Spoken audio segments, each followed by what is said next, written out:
If you're familiar with Daggerfall, you're aware of its unique character creation options, most significant of which are the advantages and disadvantages. Now, normally, Daggerfall limits how strong or weak your character can be by giving you 7 slots of each, with each specific option affecting your leveling speed in differing amounts. Normally, that's not the case today. Now, you might also be wondering why we're not in the character creator at the moment. Why are we already here, in the first dungeon? And the reason is simple. This character isn't possible with Daggerfall's character creation system because it has every single disadvantage and not a single one of the many advantages. There's quite a few, many of which will end up being redundant. We have a phobia of every type of enemy, which means that we do less damage to enemies equal to our character level. Not that it really matters because we've banned the use of all material levels from Iron to Daedric. That means no weapons or armor of those types. We've banned the use of all types of armor and shields as well. So most armors are banned twice over, and so are all weapons and shields. We also have no spell points in daytime or darkness. That means we can't cast spells at all. These are the main disadvantages we're going to be contesting with throughout the game. Additionally, you may notice that our attributes are all at 10. Your attributes normally have to add up to 400 before you're able to start the game, but again, that's not the case here. This means that we're going to be slow, weak, clumsy, and fragile throughout the game. For our character race, we chose Dark Elf. Wood Elf and Redguard were also technically candidates, as their racial bonuses are also completely negated by our disadvantages. All other races get some kind of benefit, however small. Under these conditions, however, these 3 are effectively neutered. Part of this is an extension on my worst build ever video. That one's far from perfect. It's definitely possible to make something worse. The intent behind it was really to encourage people to press on, because even if you feel you've totally kneecapped yourself, it's definitely possible to complete the game. This build, however, is worse than anything you could possibly create naturally. The only way to make this character is to go into the save file and change things manually. It's a little annoying, but not particularly difficult to do. That said, this run is exclusively because I like pain. In no way do I recommend it to anybody except the most masochistic of you. So let's get started, shall we? First thing I noticed when playing this character is just how little fatigue we have. We have exactly 20 fatigue. That means that it only takes a couple of minutes in order for us to actually pass out from exhaustion. This precludes us from sprinting in anything but short bursts in the very beginning. This is going to end up being our biggest issue in the early game. We're going to have to find a way to regain our fatigue without sleeping if we ever want to walk across a large city, let alone clear a dungeon. We're not going to be able to run around forever, and escaping our enemies isn't going to be a given. As we escape from Privateer's hold, I decide to head straight into Daggerfall and am immediately reminded of an unfortunate reality. Our next major downside, damage from sunlight. This is the same disadvantage that vampires get, and is going to be a source of annoyance throughout, but I think people vastly overestimate how difficult it makes the game. Reloading, we do what we must and sleep for a few hours before we escape the dungeon. Now, we're finally outside at night and can make our way to Daggerfall. We are immediately stopped by our natural enemy, walls. If you've ever fast traveled and arrived at night, you know that Daggerfall, and every other city for that matter, closes their gates in the evenings. This means we have 3 options: levitate, climb, or find a city without walls. We don't have any spell points, and at the moment, I'm still not sure how best to tackle this challenge, so that kind of narrows down our options. Worse still, Daggerfall City is quite dangerous, particularly at night, because of this guy, King Lysandis. I'm not covering the story of Daggerfall much in this video, but basically, until we complete a decently large part of the main quest, this guy is haunting the city every night. Needless to say, he kills us with ease. This is actually a good time to mention another disadvantage: critical weaknesses. We've got critical weaknesses against every single spell type: fire, ice, shock, poison, and magic. What this means is that we cannot naturally resist spells of these types. So if we see a spell, odds are it's going to hit us. It is technically possible that we might win the 1% die roll on our willpower modifier, but that's not really relevant, I don't think. We haven't even gotten to a major quest yet, and we're already struggling quite a bit. I decided that trying to climb the wall of Daggerfall City is a lost cause, because we're just so bad at climbing. You see, I've also set all of my skills values to be the minimum that they can be for their given positions. What skills are we using, you might ask? All the weapon skills and all the magic skills. This is because I think it's funny to use skills that we can't level naturally for this kind of challenge. It should go without saying that the only way we can level these skills is by paying trainers because of our rather unfortunate inability to use weapons or cast spells. Since we can't climb the walls of Daggerfall, we're going to go somewhere else. I decide that Penbrug is probably fine. It's close enough to Daggerfall anyways, so we're off to there. This means we're now free to attempt climbing walls in peace. This took a very long time, but we did manage it. Phenomenal. So, why did we want to enter the city? To get a job, of course.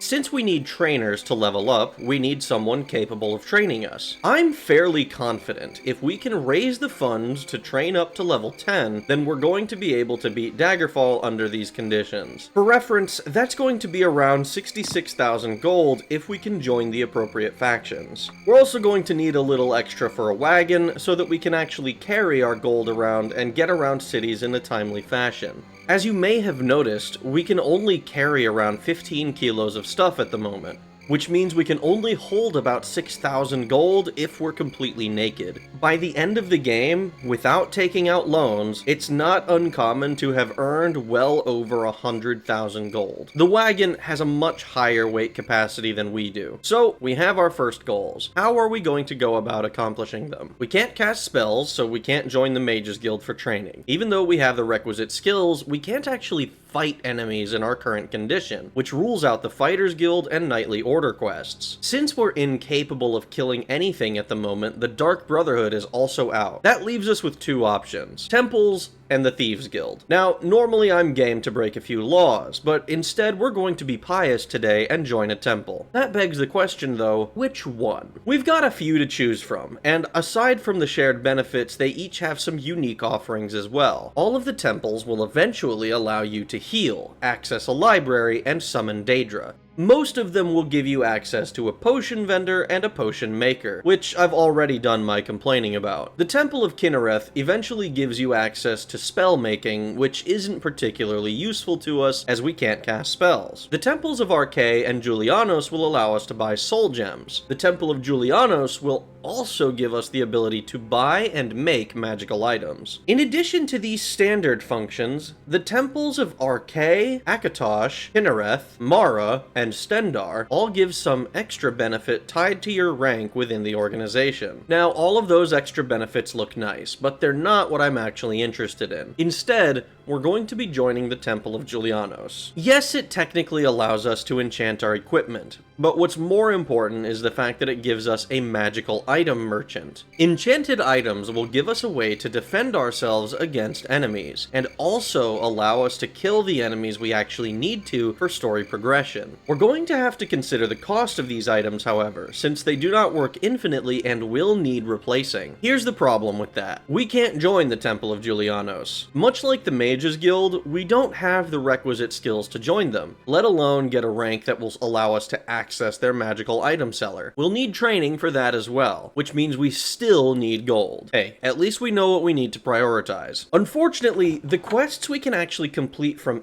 any of the factions at the moment basically only pay an exposure. As in, they don't pay at all. You know who does pay? Nobles, merchants, and innkeepers. We're going to need to get some random quests that don't require combat. Unfortunately, that means that all that time we spent climbing this first wall was a bit of a bust. We're going to leave and go to either Wayrest or Sentinel since Daggerfall is a bit too dangerous for us to visit. Before I head out, I remember to sell the 2 swords I got in my inventory from my randomly generated background that no longer offers me any other bonuses. This gets me enough gold to at least purchase a wagon for when I eventually get some spending money. No, I will not remember that the cart is its own method of transportation until later. I initially wanted to go to Sentinel, but realizing I couldn't afford the boat, I then considered Wayrest. Wayrest said that it would take more than 100 days of travel on foot without any inns. For funsies, I checked out Sentinel and realized it would take less time for me to get there on foot than Wayrest, for some reason. I guess we're somehow swimming across the Iliac Bay? Well, I don't want to waste any time, I suppose, so let's go to Sentinel. Once again, we have to contest with the wall. Once we get to the castle, we walk around for a decent bit, hoping that somebody will offer us a quest, ideally with a monetary reward. Eventually, we find Tizzy, and she offers us just under 200 gold to swap a letter out for one she gives us. Easy money, right? So we head over to the Mole and Sword in Bubiberig and get to letter swapping like our name's George Beard. This quest is actually somewhat clever and asks you to pay the smallest bit of attention,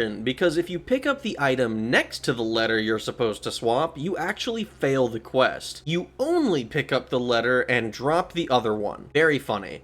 Guess how I found that one out. Doing this quest again, but correctly this time, we get attacked on our way back into Sentinel. Daggerfall isn't the only city that spawns enemies at night, but other places do so with much lower frequency. So this was pretty unfortunate. We were killed while attempting to scale the wall, and had to do this quest a third time, and it's around here I'd started wondering just how bad this was going to be. We've spent nearly an hour just trying to get a little bit of gold. When we finally turn in our quest, we get a measly 199 gold. That pushes us to a total of 358. Only 59,942 to go. That said, we're going to have to change strategies. I started leaving and re-entering the castle in order to try and take multiple quests at once so that I could hopefully save a little time. Unfortunately, I messed up a few times and started quests that would have enemies spawning on our asses while we're still trying to grab more quests. When we finally manage to grab 3 quests without dying, we can finally make a little bit of progress. Swapping 2 letters and making 1 delivery, we return to Sentinel for our monetary reward, and it finally pushes us past our first 1,000 gold. We've done it, guys! We've made some money. I've shown that it's doable and repeatable. It wouldn't be half as annoying if it weren't so damn slow, but I suppose that's part of the challenge. Earning the first 1,000 gold took me around an hour of actual game time and around 3 hours of recording and fucking up and dying and needing to reset. About 400 of the gold we had came from selling those swords at the very beginning. We're earning between 100 and 200 gold per quest completion, with a not insignificant amount of time being spent just trying to get the quests, since taking the wrong ones is so dangerous. With all that said, I'm taking out a big loan. We're shortcutting the gold making section of this so that we can hopefully get to something that's a little more fun to actually play. It's definitely possible to do manually, but at this rate, with this strategy, it'll take several full days of grinding before we're even making progress on the main story. I could probably deal with the low speed or the low fatigue, but both at once is simply torturous. It's either this loan or we start breaking into shops and stealing stuff from them, and at that point, I could have just joined the Thieves Guild.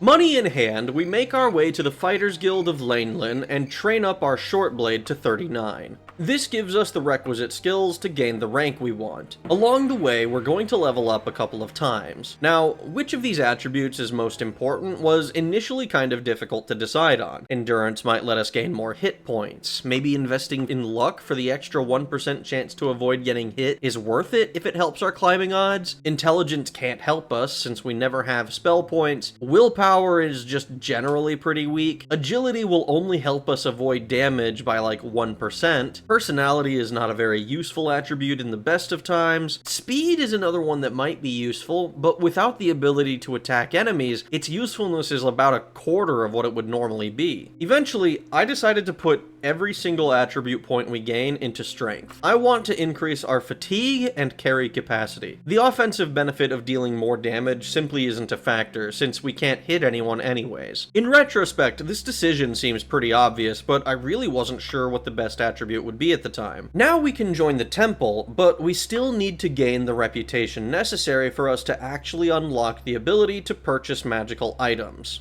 That means a minimum of 6 successful quests, though we'll probably do more so that we can maintain our rank for a while we travel around. While we're inside the temple, let's mention yet another disadvantage we have: damage from holy places. This is identical to the one for sunlight, except it's for going into temples instead of into the outdoors. It is also annoying, but not nearly as invasive. That leaves us with a bit of a conundrum. We still can't do any of the necessary quests since they all require us to go into dungeons and find or kill something. All except one: the possessed child. This quest requires us to be in a town that has an inn, since most of it takes place locally. And this is actually why we've traveled to Laneland. It gives us a place to do this quest. This quest is pretty interesting. Basically, it has two potential outcomes. Either the child is possessed, and we have to somehow deal with a Daedroth, or the child isn't, and it's all a scam by the Guardian to get a hold of a holy relic. We need two that are a scam, since that line doesn't require any combat, and we instead return the holy item to the temple and everybody sings Kumbaya. We actually got this exactly 2 for 2 on scams, so I didn't need to re-roll this quest or anything. Now that we've gotten those 2 quests completed, we can travel for a month so that we can get our first rank up and become an initiate. This gives us access to a much easier, much more reliable source of income and reputation: a delivery quest. This one is much like the ones we were doing at the beginning, except now we can get it every time on demand. Sure, it spawns enemies to attack us, but we don't need to reload an inn or a castle for half an hour hoping the right type of quest spawns. We can do that quest as many times as we need to. The difference is extremely noticeable. In less than half an hour, we've gotten more than double the gold from quests than we did in multiple hours of praying for random noble or innkeep quests. I do these quests until, when I return, I'm notified of an increase in our rank, allowing us to finally purchase magical items. Oh my god, it's happening. So, what kind of magical items are we looking to pick up? As you might guess, you can know what items do based on their names. Big ones we're looking for are Unrestrainable, Never Tiring, Healing, Leaping, and Undeniable Access. Let me go over what each of them does. These magical items each allow us to cast different circuit spells. Unrestrainable gives us access to the spell Free Action. If you get paralyzed in Daggerfall, you are not able to move or make melee attacks, and it takes a long time for it to wear off, which usually means you're just dead. Luckily, when you get paralyzed, you're still able to cast spells, or in our case, use magical items. This is when we will be using Free Action. As low as our health pool is, we're going to value any amount of movement that we can get. Dodging enemy attacks is going to be a friggin' pain, and in some cases, might not even be possible until we get a Torgo's enchantment. Never Tiring and Healing are here so that we can restore our hit points and fatigue without needing to sleep. And Leaping is a levitation spell that allows us to avoid having to climb walls. Hopefully ever again. Finally is Undeniable Access. This is just an open spell. Very convenient for the few locked doors that we have to pass through. These, in addition to any number of a plethora of damaging options, should give us everything we need to conquer the rest of the campaign. We end up picking up a few options: Shocking, Lightning, Force Bolts, Ice Storms, Fireballs, and Cursing. All of these options give us access to every single type of magic, in addition to giving us a variety of angles of attack. Shocking is an on-touch shock damage spell. Lightning does the same, but a single target at range. Force Bolts is also a single target spell, but uses magic as an element instead of shock, as well as having a chance to paralyze enemies we hit them with. After that, we've got Fireballs and Ice Storms. These spells give us powerful ranged options that can potentially damage multiple enemies at once. They're quite powerful, but also dangerous in tight hallways, or when enemies get too close to us. For this, we have Cursing. Cursing gives us access to the spell Toxic Cloud, an area around caster poison element spell. We didn't manage to get our hands on a Torgo's item. Anything with the Torgo's prefix would be amazing. You see, all of the items I've picked up so far are on use. That means they work on demand when you cast them. Torgo's items cast the spell Feet of Notorgo on you so long as you have it equipped. Feet of Notorgo gives us a significant boost to our speed attribute. An important thing to remember about all of these items is that the spells they allow us to cast still follow the same scaling that normal spells do. That means that currently, at level 3, a spell like Force Bolt will do between 4 and 60 damage and have a 25% chance to paralyze foes, and this will only improve as we get to a higher and higher level. You may notice it now and then, but we can actually gain relevant levels in our magical skills for using these items. Unfortunately, higher level skills don't offer us much actual benefit since we're not using spell points in the first place. Also, since they're all in our minor skills, only the highest level one counts towards our overall character level. So we're still going to be buying the large majority of our levels from trainers. Now that we have the equipment we need to defend ourselves, let's get the main quest actually underway. First blood.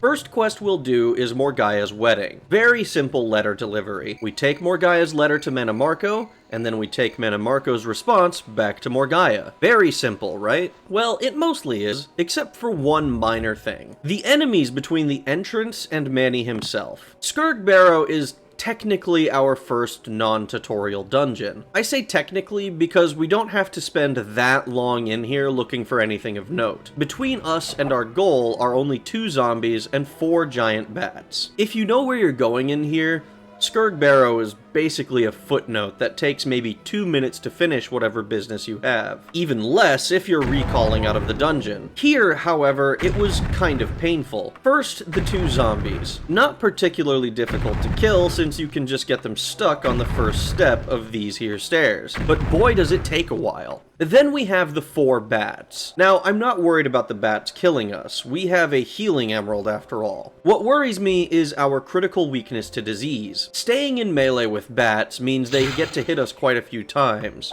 Not every bat is diseased, but every diseased bat is almost guaranteed to infect us. At the moment, we don't have any potions or anything to cure ourselves if that happens, so we want to be really careful. Now, what if I told you I had to do this quest 3 separate times as well? First time was because, as I feared, I was diseased and died on the way back to Wayrest. Second time was because I found out that the fast travel was making me take too long, resulting in a failed quest.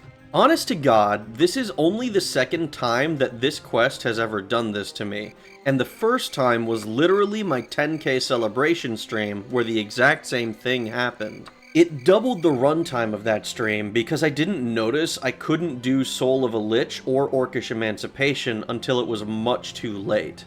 Anyways, we finally successfully deliver the letter, and I can officially say we've completed part of the main quest. After this, we return to Daggerfall and speak with Obki. We're going to check on Nulfaga real quick. We tell her Lich statue to shut up, and then kill these 2 dweebuses that try to fight us. We speak with Nulfaga and return to Obki. Happy to report that yes, she's alive, and yes, she's insane. After this, we're sent off to Castle Necromogan. This is usually what I consider the first real dungeon. We're grabbing some letters that can spawn in one of a few different locations inside. The first one I always check is this ledge here. No dice, unfortunately, so we wander around a bit, die a few times, and wish that I'd memorized the potential spawn locations so that I could get this quest over with more quickly. Eventually, we stumble upon the room. We had to fight a swarm of bats to earn entry, but eventually we grab the letters and get to leave. Not as bad as expected, to be honest, but I still fear higher level enemies. Now we're going to go straight to level 5. The level 5 quests we have are a bit more involved. First, we'll help the cook at Daggerfall Castle, Sindasa. She wants us to kill a werewolf. Not a problem. Enter the dungeon, head to the left, and follow this straight path all the way to the room with our quarry. Unfortunately, due to our extremely slow movement speed, we actually have to fight off a few human enemies as well. Human enemies and orcs actually have a similar problem as the giant bats from earlier, except that while bats will give us a disease, Humans and orcs will sometimes poison their weapons. We still don't have a way to reliably cleanse one of these ailments at the moment, but we will be looking into getting one for poisons shortly. We luckily avoid any poisons and can safely dispatch the werewolf from a position where he can't retaliate. As we return to Sindasa, we get a letter from Prince Lotan of Sentinel. Sweet! We speak with Minnesera and begin our search for the Emperor's courier. Once we know he's going to be in Tunbeth Hamlet in 31 days, I head to Sentinel to start the missing prince. Once that quest is started, we head to Tunbeth Hamlet and only have to wait one more day before the courier arrives at the palace. We can speak to them and return to Minnesera, completing the quest. We're going to hold off on doing her next quest until we wrap up a few other things. First of all, we have to help Prince Lotan and find out what happened to his brother. We get a letter from an agent of the Underking who tells us that if we want to know what really happened, we should check the Fortress of Fojum. I won't even lie, this quest was a cakewalk. The death certificate spawned in the simplest, closest place that it could and made my life so much easier as a result. We still have to be careful when dispatching enemies, but just the fact that I didn't have to spend half an hour or more searching this dungeon is such a relief. Now we're going to head to Wayrest and get to level 6. We're going to be doing a couple of simple courier quests. First, we'll be blackmailing Lord Andy for Prince Helseth. Very easy. It actually takes longer to walk back to Castle Wayrest than it does to give Lord Andy the letter. Second is helping Princess Elisana assassinate Lord Andy so she can undermine her stepbrother in the battle for succession over Wayrest. Technically, these quests become available at levels 4 and 6 respectively, but there's no dungeon crawling, so our level doesn't have a huge impact on the outcome. At some point, we got a diamond with a shield spell on it, which is helpful for escaping Castle Daggerfall after we speak with Minnesera. Speaking of Minnesera, her next quest will see us going to Orsinium, which means orcs. Lots of orcs. Lots of orcs means lots of chances to get poisoned, so we're going to see if we can take some measures against that. Before we speak to Minnesera, we're going to stop by a few temples to Julianos and pick up an item to cure poisoning. We also managed to get a Bracer of the Orc Lord and a Torgo's short shirt, each of which will increase our strength and speed respectively. The speed now makes it so that we move at an almost normal pace, which also makes us able to dodge enemy attacks somewhat reliably. With all that done, we can speak to Minnesera, and it's off to Orsinium. We're now at a point where we're able to reliably defeat most enemies. That said, at this point, I am realizing the limitations of our shocking items, and the fact that we can't seem to use our cursing item. With our extremely low hit points per level combined with our endurance, we only gain 1 hit point per level, which means that being in melee with anything tougher than giant bats is a quick way to honor the 6th house and the tribe unmourned by becoming a sleeper.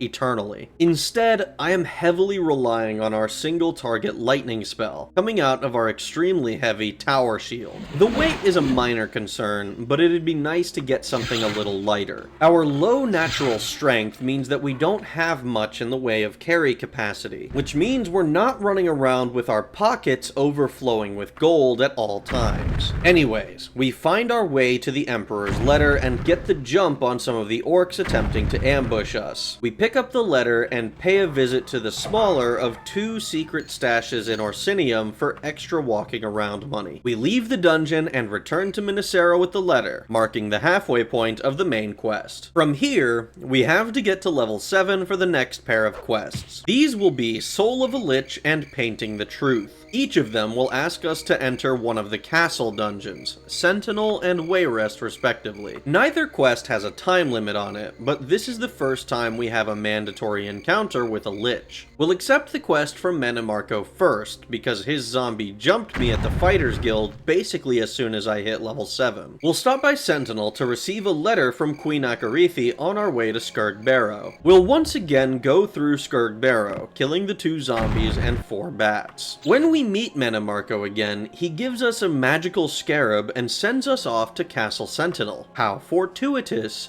we have a meeting with Queen Akarethi while we're there. Since we're in the neighborhood, we pick up her quest, which will send us to Wayrest, and then we begin our dive into Castle Sentinel's dungeon. There aren't too many enemies between us and our destination within the dungeon, but we do still need to be very careful. We find the elevator we're looking for and start pulling levers. We come down this elevator and have a little spell duel with the Wraith across the hall. He's trapped behind a magic door, so he won't be getting any closer, but the spells he slings while we're in the hall are pretty dangerous. We'll kill him while it's relatively safe and pull yet another lever. The solution to this area's lever puzzle, by the way, is to pull each lever once as you come across it, with the only exception being this one near the elevator with the Wraith hallway. I'm not telling you when though. Once you clear the puzzle, you open the path to the Lich, which we got fairly lucky on. The Lich decided to stand in the hallway facing away from us, so when we hit it with a force bolt and it didn't resist the paralysis, the fight was basically over. We spent a few seconds shocking it until it went down. That was easy enough. Now let's go to Castle Wayrest. We're going to use the invisibility potion we picked up to sneak into Wayrest dungeon, since they don't care much for our intruding. All we need to do is find our way to these brick walls that act as teleporters. From here, we can eventually find this sewer area. We dispatch most of the enemies in the water from a safe position, and then have to crawl through this underwater tunnel. Our endurance being as low as it is, we don't have much time before we drown. So as soon as I'm out of the tunnel, I just use our levitation to make sure we have a clean exit. This leads us to this little nook, which we can crouch jump through. Just a few more hallways, and we find this room. Now, for once, my open enchantment didn't work. Not to worry though. We let them bust down the door for us and then kill them as they come through. Once we clear out about half of them, we walk in and trigger the doors opening for the other half. We come out on top, because of course we do, grab the painting, and dip out. It's a quiet walk back to the entrance, but now that our invisibility has worn off, we have to dodge the guards at the entrance of the dungeon. Of course, that's not too hard to do, and our escape is inevitable. Once we turn the quest in to Akarethi, we're finished with level 7. Onwards to level 8. By the way, in case you're wondering why we're doing weapon skills at the Fighters Guild for our levels instead of at the temple, it's because our damage from holy places disadvantage makes us unable to accept training from the place we're technically employed, at least if we want to keep breathing. Attempting to do so will kill us, and we still don't have the magical skills necessary to join the Mages Guild. Enough about that, we still have more quests to do. First up will be the Ancient Watcher. We travel around and purchase a few magical items since some of ours are getting a little on the used side of things. Eventually we get a letter asking us to meet with an agent of the Underking, who gives us a quest to go to Castle Lugwich in Ichalon. It's a good thing that we picked up some extra magical items because our shield that has lightning breaks in here, which would have left us with only Force Bolts. Force Bolts is a better spell, don't get me wrong, but I'd rather not waste precious ammo on mostly fodder enemies. The toughest enemy in here is an ancient vampire, but much like the Lich in Castle Sentinel, we hit him with a Force Bolt, but instead of getting paralyzed, he just dies. Nice! Returning to the agent gives us the location of Lysandis' real tomb, which will be helpful for later. I also noticed that our magical skills are actually high enough that we can join the Mages Guild now, but at this point I think that would get a mod to kick me for fail RP. There isn't anything that I really want from them anyways, so I think I'm just happy moving on. Now that we've gotten all of that out of the way, let's look at the next quest, Medora's Freedom. This quest requires us to go to Direni Tower. This tower is arguably the hardest dungeon in the game. It's chock full of teleports, dead ends, and high-level enemies. Luckily for me, I know the way to Medora. Unluckily for me, there are many enemies between the entrance and her location. On a normal playthrough, I can just sprint my way through the whole dungeon. On this one, however, we've got extremely low health and are nowhere near fast enough to escape everything. That means we have to take this slowly, very slowly. It takes a long time before we're finally able to make our way to Medora's chamber. Don't worry, we have to come back here at least 2 more times. Speaking with her, she tells us she needs a great unicorn horn that apparently can only be found in Shedungeant. Guess we're raiding the old crone's home. While we're here, we have to face off against flame atronarchs for the first time this playthrough. These are some of the few enemies that we really need to make sure we have the right elements to defeat. All Atronachs are healed by their respective elements. Flesh and iron are poison and electric respectively. The other two are hopefully self-explanatory. Other than that, it's yet another slow dungeon. I walked in practically a straight line to the Great Unicorn Horn, which shortens the dungeon significantly. I know, going the right way is faster than going the wrong way. No need to praise me. I know I'm a genius.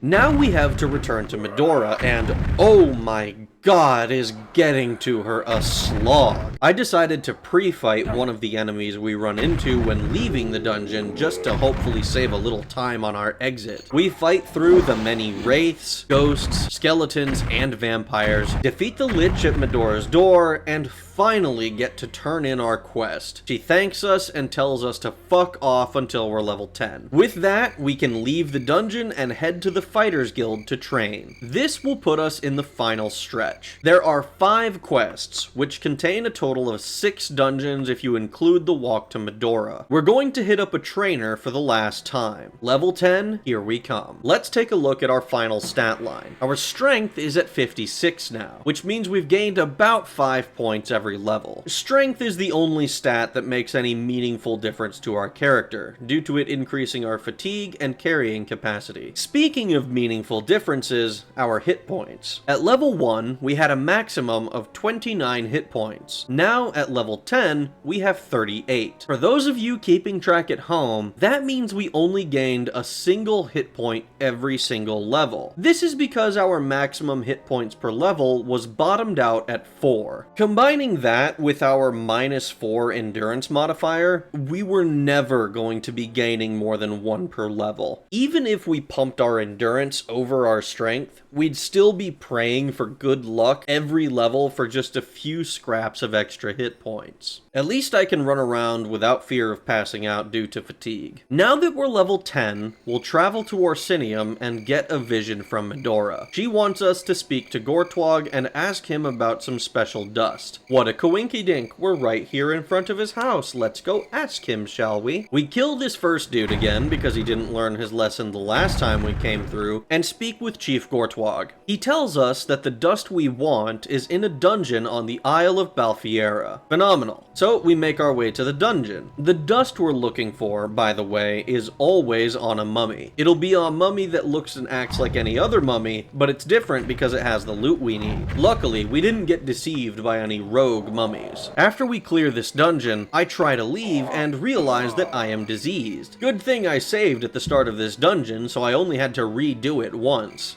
At least I know where the mummy spawns now. By the way, if you've been watching the combat footage in this video and you've seen me open the information panel or attempt to rest in the middle of combat, that's because of my hotkeys. You see, the use item key is bound to U. That means it sits directly between the I key, as in I for information, and the Y key, as in why are you trying to fucking rest? A smarter me would have changed the keybind at the start of the run so this wasn't an issue. But at this point, I'm committed to just finishing the game like this. Now that we've got the dust, we can return to Medora and let her work her magic on it. This is going to be our last trip here, which honestly, thank fuck for that. I take my time clearing the way to her, and when we give her the dust, she tells us to come back in a month. Instead, I decide to sit on this table and sleep for 99 hours at a time until I have successfully waited out a full month. This is probably the only run I've done where this is actually the faster method. Usually, it's technically faster to set an anchor in the lever room and run outside so you can travel for a month before teleporting back into the dungeon. With this, however, I'm like 99% sure that leaving the dungeon again and having to fight through everything a second time would make it take way longer. Speaking to Medora again, we grab the now enchanted dust and are told to check out Lysandis' tomb. This is the dungeon I was honestly dreading, but it actually turned out pretty much fine. That said, I am running a bit low on juice for our enchanted items. We're actually forced to use a decent amount of force bolts throughout this dungeon because we've run out of our single target lightning and fire items. Oh yeah, since I haven't mentioned it, magical items' charge in this game is based on its durability. Items go from new to battered, and when they fully break, they disappear from our inventory. This is unlike non-magical items. You might think to repair them, but by default, magical items cannot be repaired. There is a setting in Daggerfall Unity that lets you do that, but honestly, I haven't felt it was necessary. We managed to beeline straight to Lysandis' corpse, which is good because getting lost in this dungeon is rough. I would know, it usually happens to me. We speak to Lysandis, who tells us that he wants revenge on Lord Woodbourne. That's great, just another dude we have to deal with for some noble of the Iliac Bay. We trade one dungeon for another, and head to Woodbourne Hall. In here, I find Woodbourne's journal, where he describes his plan to deal with Baron Zaya the same way he dealt with Lysandis. He also mentions that he's able to trust Gothrid, the current king of Daggerfall and Lysandis' own son. So that means we're going to turn this journal over to the king of Wayrest, Edwir. He's obviously not very happy that one of his lords wants to kill his wife, so instead he opts to have Woodbourne executed himself, and gives us a substantial monetary reward for our efforts. Luckily for us, this is enough to please Lysandis, and we're treated to a cutscene of him finally leaving Daggerfall alone. Yippee! Daggerfall is now safe to traverse at night. Don't get too excited yet, we've still got 2 more quests to go. While we're waiting on a letter, I'm going to go buy some new items. We've been running around this whole game without pants, and I'll be goddamned if I finish this game naked. I'm going to make sure we at least grab some enchanted pants, some shoes, and a shirt. While we're doing this, we get a letter telling us that the fate of the Empire is at stake. Let's finish our shopping, and then we can deal with that. Our penultimate task is given to us by Briscienna, who, for some reason, decided to sack Woodbourne Hall after we'd already been through there. I didn't mention it when we did it, but we did actually go meet her for the first story quest. She tells us it's up to us to claim the totem of Tiber Septim, an artifact that will allow somebody to control a 1,000-foot-tall automaton called Numidium. Think a Kulikon from Morrowind, or like a couple hundred of Skyrim's Dwarven Centurions if you stack them all on top of each other. The totem is currently sitting in the vault of Castle Daggerfall, the last of the 3 castle dungeons. The hardest part for us is going to be actually getting into the dungeon part of the castle. You see, the moment we attempt to open the door, every single guard is going to become hostile. If we can't open the door and slip through, we're going to be in for a pretty tough fight. There's a good chance we won't be able to pick the lock either, and if it's too high a level, we're going to be SOL on our open spell as well. And here's where you might be thinking, oh no, we've got to find a way to grind our lockpicking skill, damn it, we were so close. And you'd be wrong. Forbidden weaponry, hand to hand, simply doesn't do anything. Like at all. And this isn't me bullshitting or being facetious, it straight up does nothing. It simply doesn't have an effect in both vanilla Daggerfall and Daggerfall Unity. Hey, I've handicapped myself enough. I think I can allow myself to bust down a couple of doors if the game's willing to throw me a bone like this. Good to know for future runs though, I suppose. That unfortunately leads us to only one solution. A frontal assault on the guards. This goes much better than I ever would have expected. Human enemies are some of the scariest in Daggerfall because they're the only enemies who will scale with you as a player. That means their health pools are usually pretty impressive, especially when you run into warriors or barbarians. The weapons and armor you pick up when defeating them is stuff that they're using too. We managed to defeat them all and then bash down the door to the rest of the dungeon. Now that we're in here, I have no trouble finding my way to the vault and defeating the guards between me and the totem. Now, if you don't know the code for opening the vault, it can sometimes be a little challenging to figure out. But don't worry, I'm sure you can do it. We grab the totem and leave the castle. Now, I must confess, I knew exactly who I was going to give this to from the beginning. We kneecapped ourselves more than would ever be possible for a normal character, and I see no reason to make it easy for ourselves now. We're going to be giving the totem to just about the worst possible candidate, King Edwir of Wayrest. What makes him the worst candidate, you ask? It has nothing to do with the ending specifically. Rather, it's more about the reward. You see, every other option will give us something. Gothrid or Akarithi will give us some gold, Manimarco gives us a ton of reputation bonuses, which can be very helpful, and the rest offer some kind of artifact, the Warlock's Ring, Chrysamere, or the Necromancer's Amulet. King Edwir, however, the slimy prick, sends us a letter with an offer for 100,000 gold, and when we give it to him, he laughs at us and is supposed to sick the guards on us. Lucky for us, we were basically allowed to just leave. We did, however, get jumped outside of Shedungent by the guys who he sent to hunt us down. They must not have gotten the memo that we gave him the totem already. Oh yeah, we're outside of Shedungent because Nulfaga telepathically contacted us as soon as we relinquished the totem. We apparently have more work to do. Does it ever end with these people? We kill the 2 spellcasters in Nulfaga's room again and speak with Lysandis' mom. We're being sent to Aetherius to touch a green jewel of unusual size. Doing this will mark the end of our quest and the successful completion of Daggerfall's main questline. Before we enter, let's take a look at our arsenal. What are we entering the final dungeon of the game with?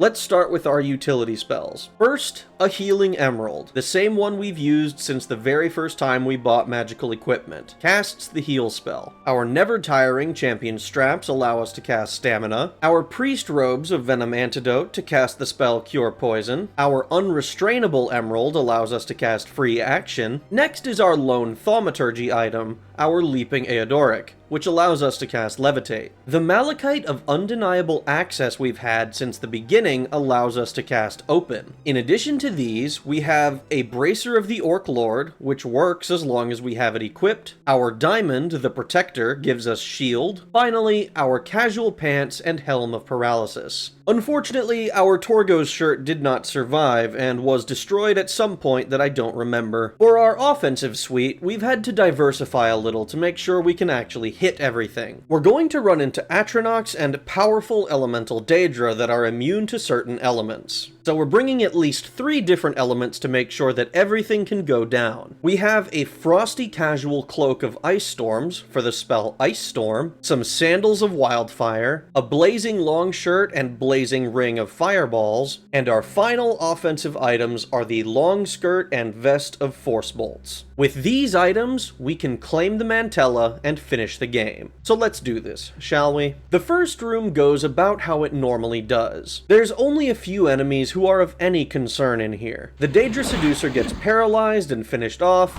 The Frost Daedra is down here for some reason. I'm not quite sure why, but it seems to have grown tired of life. No matter for us. This area is a lever puzzle. But like most puzzles, once you've done the same one a few times, you learn what the correct sequence of events is. We make sure to take the Daedra Lord out before he's able to fight back, though. No reason to make our life more difficult than it already is. Once we clear this area, we can go to the Pyramid Room. Levitation actually makes this part pretty easy. We kill the Ancient Vampire and his 2 vampire cohorts before we turn on getting rid of the Gargoyle and the Lich. Once the lower half of the room is clear, we can touch the 3 tombstones and pull the lever below before ascending to Benefactor's room. On our way up, we kill the Ancient Lich on top of the pyramid. Speaking Benefactor's name to him, we are now able to descend the pyramid and proceed to the next area. The next area leads out into a hallway with 2 paths. Both paths eventually lead us to this area with columns and doors. We pull one lever,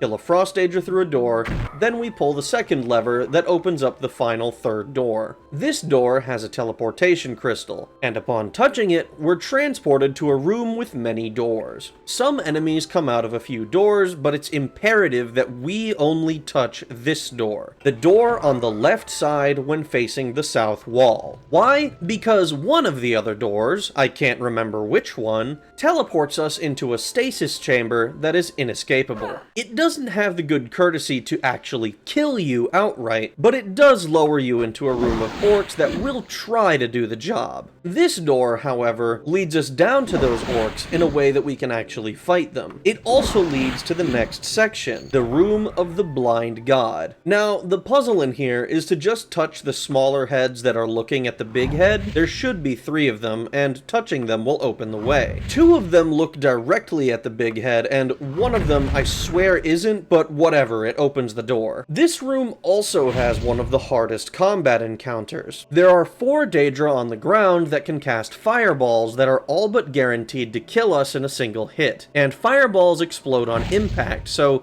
hitting us isn't particularly difficult. It takes a few tries, but eventually I manage to kill them all and clear the way to the blind god's head. The little one, that's on the inside. We answer his riddle and are teleported to the penultimate section. In this room, there are many skulls with a locked door. One of these skulls looks different from the others. When we touch it, the door that was locking us in opens. From here, we simply follow the one path that winds in circles, killing Atronachs as we go. Once we find the section that can go up or down, we'll go into the large vertical shaft. The path we find in here leads us to a crossroad with 3 doors. Dead ahead is Shegaroth's study, and in the other 2 rooms we find enemies to kill. When we speak with Shegaroth, he wants us to tell him his second favorite weapon, and then to touch either the top or bottom of the shaft to teleport to the big sword room. We arm ourselves as Shegaroth instructed, and it's here I make a decision. This room is chock full of laughing Daedra lords, and I make it a point to kill every single one of them. This is not without its deaths or failures, but it definitely feels satisfying to be able to take on so many of the most powerful foes in the game and come out on top.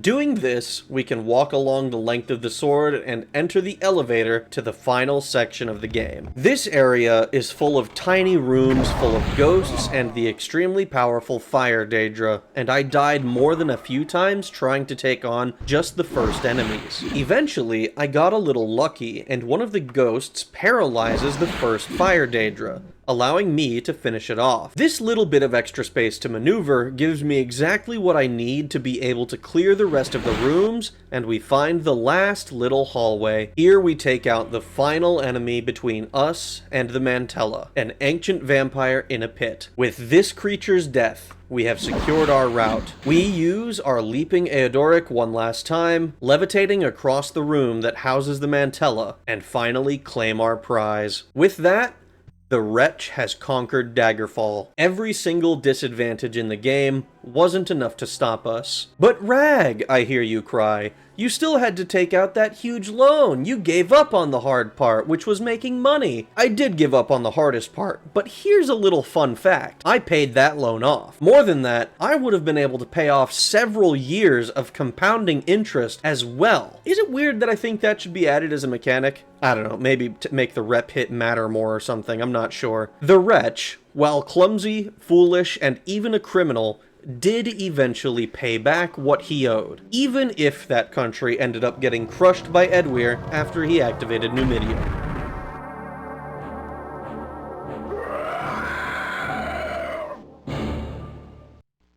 King Edwyr of Wayrest, traitor to the Empire, commands Great Numidium to destroy his enemies. Daggerfall and Sentinel fall first, leaving Wayrest in complete control of the Iliad Bay. Oh well, that's each ending of Daggerfall complete. Thanks for watching. I hope you guys all enjoyed. Remember, short of poisons or diseases, there's very little that can actually stop you from completing this game if that's what you really want to do. I hope all you prospective heroes of Daggerfall out there claim the Mantella for yourselves.